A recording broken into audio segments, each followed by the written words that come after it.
Spencer wrote an awesome paper. This is what Miss Conroy had to say about Spencer's writing. She said, Spencer's writing is full of descriptive detail that paints a picture in the reader's mind.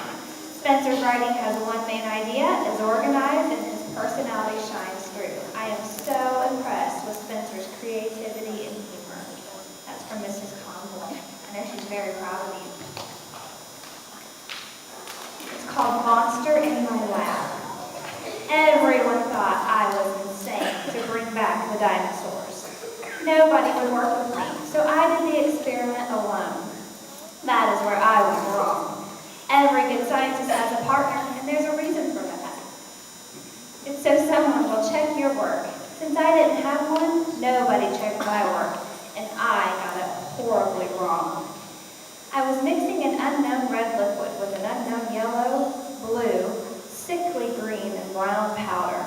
The result was a blob, a growing blob that was gaining color. Then it reached monster form and stopped. The monster had a small head with one blue eye that was in the middle, staring curiously at me. I wondered if this was the reason dinosaurs went extinct. His head looked like it was on fire and had flames furiously shooting out. It started to wave.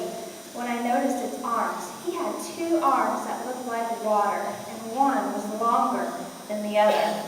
It stepped away as one golden unicorn horn sprouted out of the top of its head. Then he stepped into the sunlight, and I was hit by a blinding light. I noticed the two crowns on top of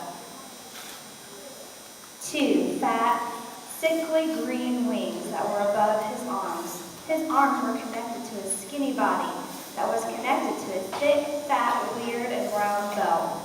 I realized it had a green eye in the center. Then I saw what it was doing. It was hula dancing, and it even had a light blue skirt for doing the hula. And his feet, his beautiful feet that were brighter than the sun, were tapping like crazy. Hi, I said nervously. What's your name, I asked.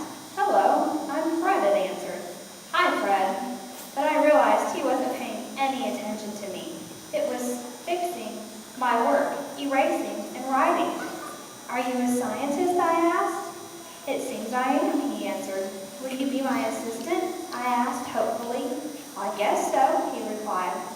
I bolted to his feet. Thank you, I blabbered. You're welcome, I said.